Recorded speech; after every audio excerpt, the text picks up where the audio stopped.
Hello, it's Anthony Chadwick from the Webinar Vet, welcoming you to another episode of VETchat, the UK's #1 veterinary podcast. And I'm really pleased to have Maite Pardo on the line today, who is a veterinary surgeon, originally graduated from Zaragoza in Spain, and is now working in Margate in Kent as an ambulatory vet with Vet2You. But we're also going to be talking about a number of other topics as well. Maite has a keen interest in sustainability, which is obviously a big interest of mine as well. So we're going to be talking about that. But first of all, Maite, great to have you on the podcast, and thanks for taking time to speak to me. Yeah, thank you very much for inviting me. It's a pleasure to be here.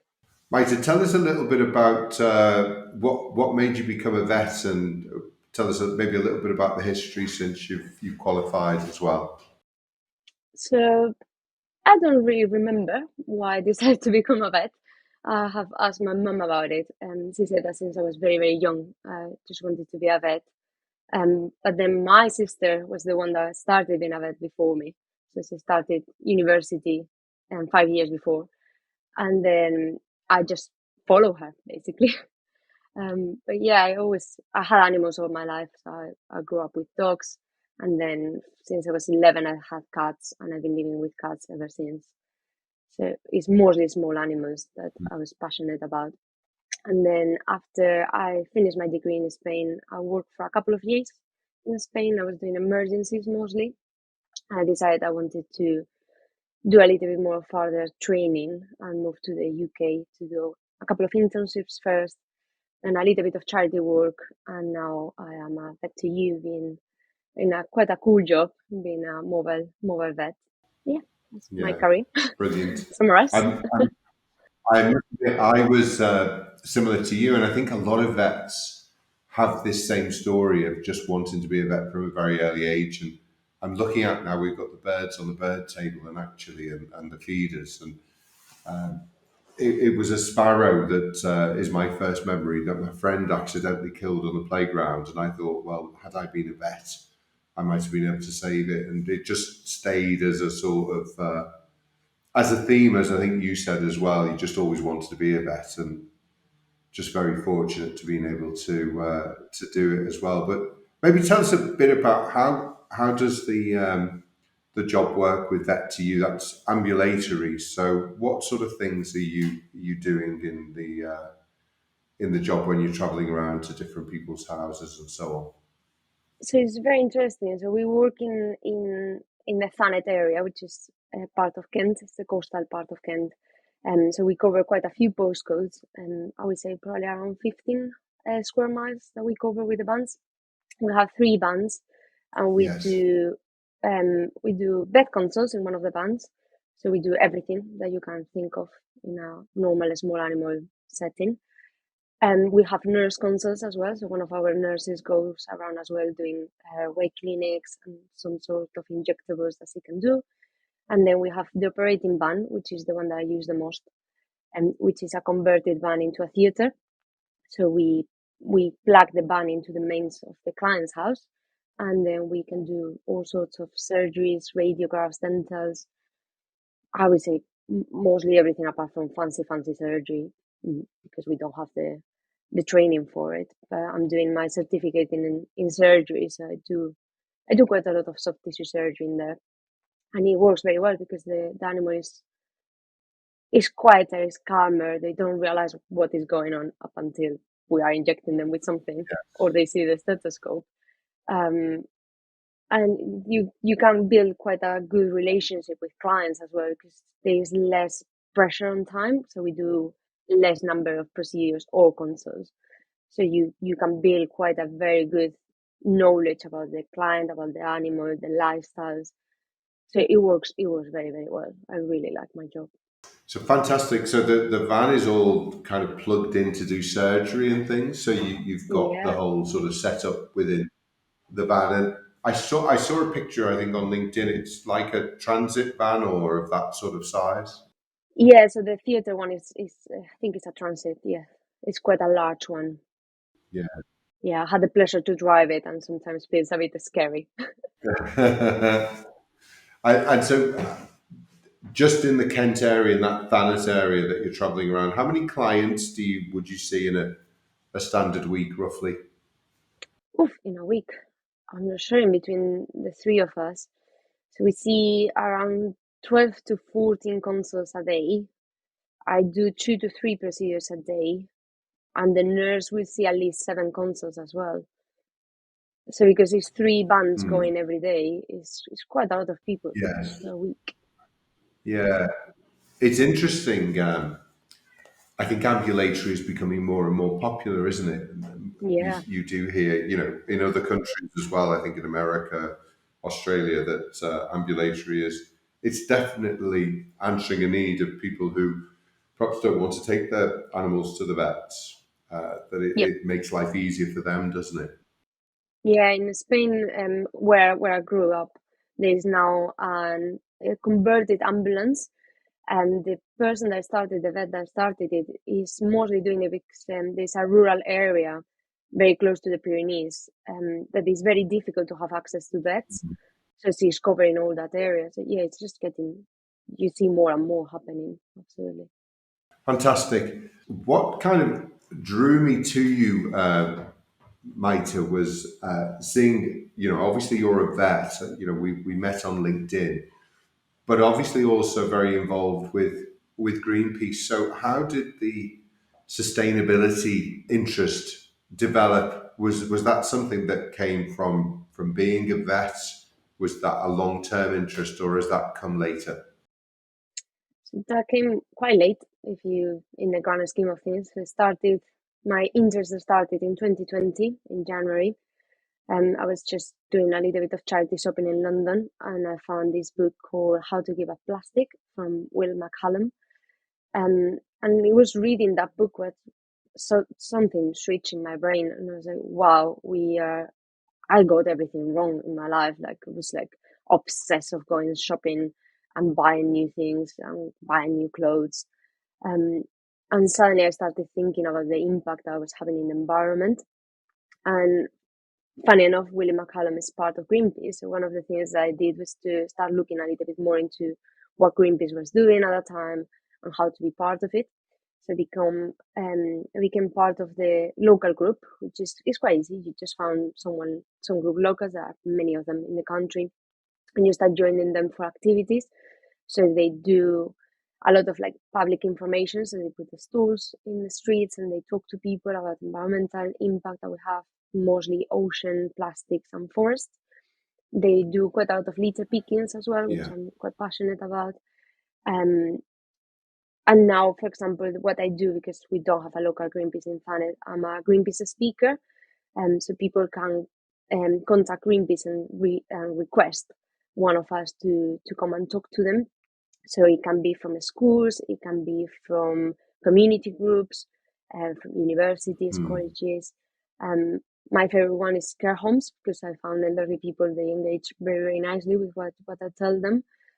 So it's quite a nice way of contributing, because I think one of the main things that you can do in this battle, in trying to be more sustainable and trying to create a better planet, is talk about it and make more people aware of the problem.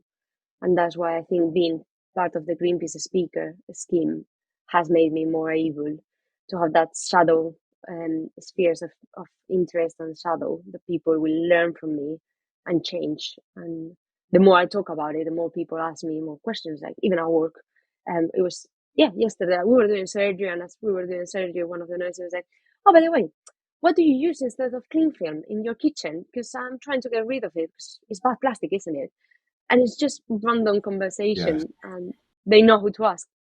Yeah, yeah, you're passionate about it. And I suppose, it's interesting. You always had that light bulb moment and starting to then change how you were doing things. And often that's the biggest impact, isn't it? Because talk is cheap. It's very easy to, Mm, talk a good story, but actually changing the way that you do things. We've just had a new kitchen fitted. We've managed to recycle all the old components to other people, the yeah, oven, even the carcasses of the kitchen. and then bought, and it took some effort to go to somewhere where, you know, all of the kitchen is FSC, which is Forestry Stewardship Commission. You go into some shops selling kitchens and they don't know what FSC is, which is, you know, which is remarkable really. But the more you chat about it, the more you request things. I think companies are getting better, but it's perhaps just taking longer than is ideal. What are the sort of maybe 2 or 3 things that you've done yourself personally in your personal life that you've changed how you've done things? So, you know, presumably things like you're not using cling film now, but maybe a couple more of those. I think the main one that I was doing, and I wasn't conscious about the impact of it, was buying new clothes. I was, like I said, obsessed with. I wasn't particularly fashion. I think I was just obsessed with buying clothes. It was sort of my hobby. If I was getting very anxious, I was just going shopping. And since 2020, I just don't buy any new clothes apart from for jean clothes and maybe the scrap tops. And underwear. So things that you shouldn't buy secondhand, basically. But all the rest of my clothes are secondhand, and I mean it's cheaper as well, so it's great. But you know, it's good for the environment, and it's just thinking as well, like, do I really need this thing, or I'm just like it's like a comfort buying what I'm doing. So that was my biggest change, I think. My second biggest change was to avoid as much as I could flying and using a car, which is very difficult because being Spanish, I try to go to Spain to see my family relatively often, but I have managed to do it successfully a few times now to go by train. So I take the Eurostar to Paris, and then I take quite a long train from Paris to Endaya, which is at the border with Spain, and then someone will pick me up at the border, which is by car, unfortunately. But to be fair, if I fly to Spain, they also need to pick me up from the airport. So it's the same distance in kilometers. And when I'm in England, I try to travel by train as much as I can. And I commute to work for the past 4-5 years now, either by bicycle or walking. So at the moment, I cycle to work because it's like 20-minute cycle now. But I cycle every day, regardless of the weather, which is, difficult sometimes. Yeah, especially when it's wet. Did you know the Webinar Vets Virtual Veterinary Congress is back for 2024? Starting on the 5th of February, we have 10 hours of continuing education with speakers such as Sarah Heath, John Chissy and Samantha Taylor, and many, many more. We'd love to see you there. If you'd like to get involved again this year, or if you'd like to join us for the very first time, please click the link in the description below to find out more.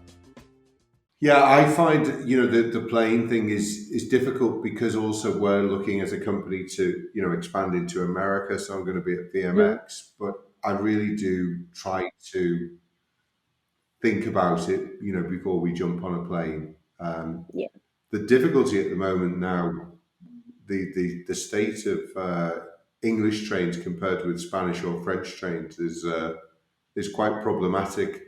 I've got to go down to London. I'm taking the Eurostar to Belgium this week. So I try and use trains as much as possible as well. But actually the trains in the UK are on strike from Liverpool to London. So this is part of a problem of where government needs to step in and actually run an efficient train system. Because when I go to France, Spain, Belgium, Holland, the trains are just so much more reliable than they are here. So we can do so much.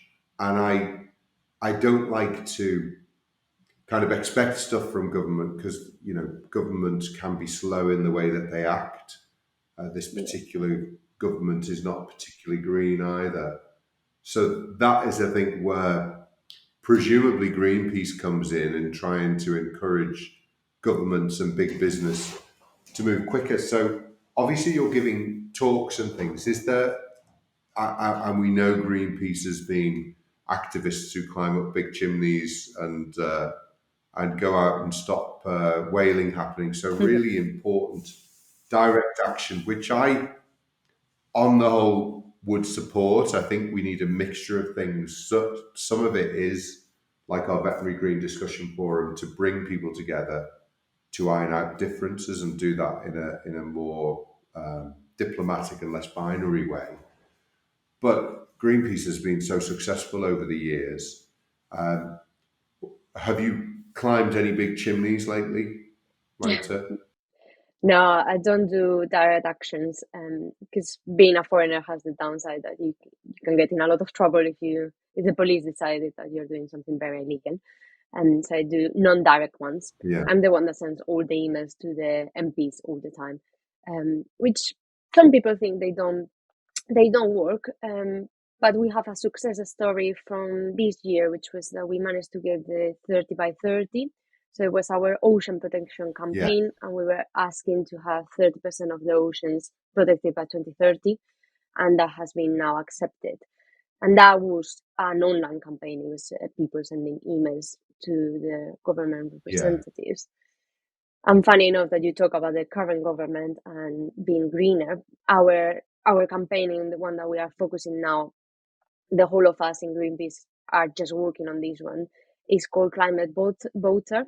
So we are asking people to ask the politicians, regardless of from where are they coming from or which party, to step up in the climate agenda, and all of them to provide for the next election the best that they can in terms of climate agenda, and to know that there will be a lot of people making them accountable for what there is going to be on offer. I'm not saying that we are going to all vote for a party. It is going to be that we are all going to vote with the climate in mind more than anything else. So yeah, we're asking 1 billion people to be a climate voter, and to tell their politicians that they will vote only with someone that has the climate in their minds, and if they don't, they will vote someone else. Yeah, I think it's really important, and the High Seas Treaty is just a really good example of that. The 30 by 30, which has been talked about a lot by all the NGOs as well.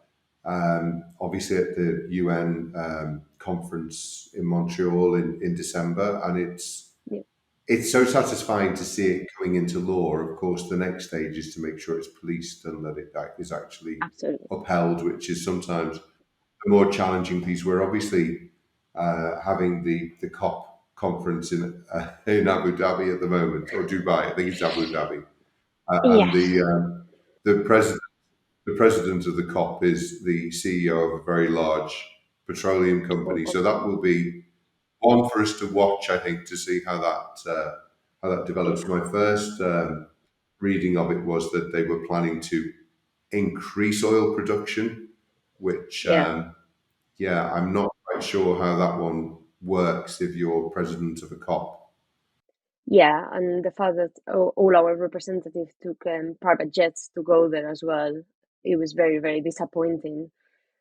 It's just, there was a new report coming into in the news this morning. I was reading about it, that our goal was to get to 1.5 degrees maximum by the end of the century, and we are already on 2.5.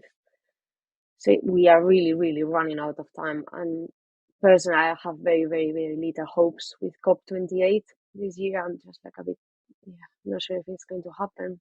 Yeah, I was at COP26, which was in Glasgow, and I took the train and the bus to where I was going. And of course, our Prime Minister at the time, who I think espoused green values, but still, I think flew back down from the conference in a private jet. It does, the actions, I think it was St. Francis of Assisi said, preach all the time, use words occasionally. The actions do really speak louder than words, don't they? Yeah, exactly. And I know it's difficult sometimes not to fly. I'm the first one that I'm not perfect. I will never be perfect. And that's one thing that, as well, in my sustainability journey, I do advocate a lot for the sustainable ish, which is, if you haven't read the book from Jen Gale, is definitely on my pile of books to read. Because she's also a vet, and is that trying to be the best that you can and to do it by example. So if you try to be your best, and people around you will see you and will be like, oh well, they are doing very well. And politicians and people, famous people, should be the first ones being like, well, people see me and they took me as an example, maybe I should do better. Especially if our king is meant to be someone very environmentally friendly, maybe he should have led by example. Yeah, I think it's it's interesting. You were using an example there that you're not perfect. I certainly am not perfect as well. But I think sometimes also there's a fear of starting on the journey because it just looks so complex that why do we even bother starting? So actually, those single steps, not using cling film, buying less clothes, than you need, and not going for fast fashion. They're all steps, and similarly with the veterinary journey, trying to use low flow anesthetics, reducing the amount of plastic that we use. I know Zoe Halfacre's talked about in a paper that 9% of medical plastic is recycled. So actually, the first thing is reduce the amount we're using. Absolutely. If you can reuse it. So, I know in the NHS, a lot of endotracheal tubes are used once and then thrown away, whereas we know that they can be autoclaved and so on. And then finally, the last part, if we are recycling, let's do better, but actually let's try and actually reduce the amount. And I know when we did this, Zoe was talking about the steel tins that you can autoclave instruments in. They're obviously more expensive to buy. You autoclave, so there's a cost in energy. But the frightening stats where there'll be more plastic in the ocean by 2050 than fish is something we have to prevent, isn't it? Yeah, it is, and it's something unfortunately here in Margate we see a lot of when it's the high season, so during the summer, we do litter picks all year around here. And during the summer, you see the litter that people has drop in the beach at the moment when it's happening. But then during the winter, we do see quite a lot of things that they come with the tides. And it's very sad because, that has come from the ocean. And it's that thought of, wow, where is this traveling from? There's so many like fish nets as well that we get here. Yeah. I similarly live at the beach as well, but in the other side, on the west side, north of Liverpool city centre.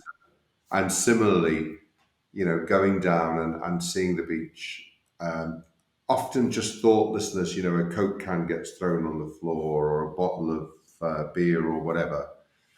And, that plastic will take centuries to decompose, won't it? So I must admit, I always try and go down with a bag and pick up or put some stuff into the bin. And, even one or two things, it makes a difference, doesn't it? I think this is the way it makes us feel better, but hopefully it makes other people more hopeful if just those little actions, if everybody does them, they add up to a big action, don't they?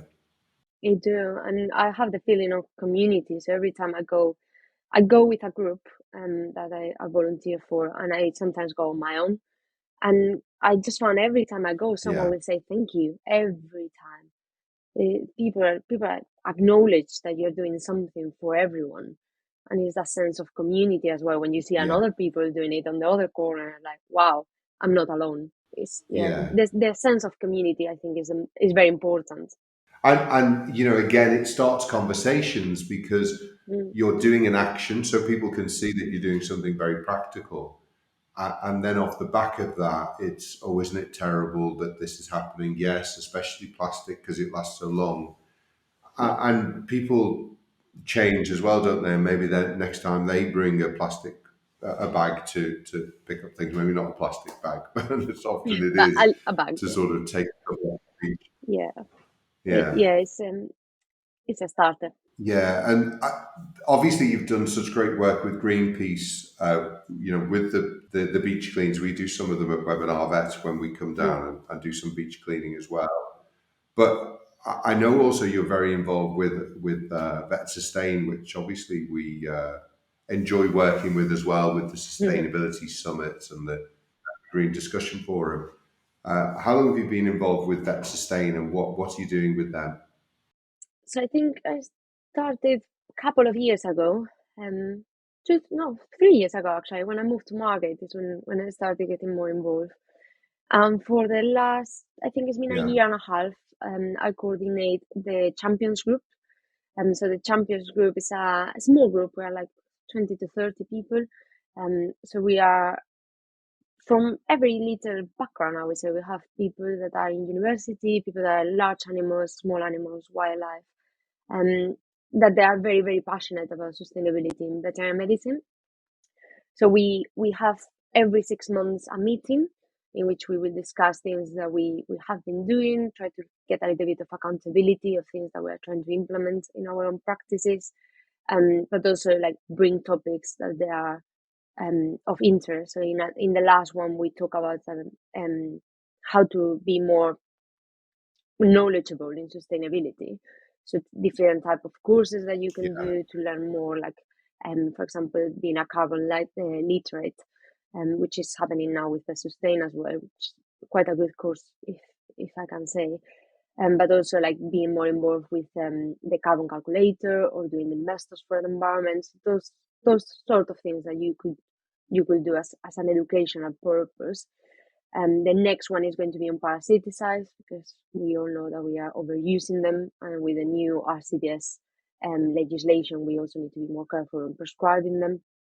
So it's just bringing people together, and again having that type of community in which we can all talk freely, especially of the difficulties of trying to be more sustainable in clinical practice, and try to like help each other out mostly. I think that peer group dynamic is really important. You know, we see at the Veterinary Green Discussion Forum that people go away enthused because they can see they're not the only person that's interested in this, but actually there's another 40, 50 people working in different companies. And then, of course, the conversations go on post-event where relationships develop and people can talk about the good things that they're doing and ask for help as well. So it's really powerful. And, you know, Vet Sustain has done so much. And of course, Laura was joint winner of our first, Laura Heim, of the Veterinary Green Awards, which are going to be announced again. We're going to announce those in, I think it's early February at the Veterinary, at the Virtual Congress 2024. So we're hoping to get lots of entries. So if you are listening and you're doing some cool sustainability stuff, then please do look out for those awards as well. Maite, it's been great speaking to you. I always love speaking to passionate people about the environment. We can all have our ups and downs about this. On the whole, I'm a man of hope. But then, as you say, if you go down to the beach and see a load of rubbish, it does make me quite sad. So it's always good to have positive people like yourself around to keep the spirits up. So thank you for everything that you're doing and you know, for taking time to have a conversation with me today. Thank you very much for having me. And yeah, if anyone wants to reach me, I am Sustainable Vet in Instagram, and I'm always open for any chat or advice. That's great. Yeah, we'll definitely put the website and the email in the notes below the podcast or the podcast so that people can get in contact. But thank you for all that you're doing. Really appreciate it, Maite. Thank you. Thanks everyone for listening. You know how passionate we are at the Webinar Vet about sustainability. Do start on the journey, but if you need any advice, Maite is a great person to go and speak to. So thanks for listening. This has been VETchat, the UK's #1 veterinary podcast. Hope to see you on a podcast or a webinar very soon. Take care.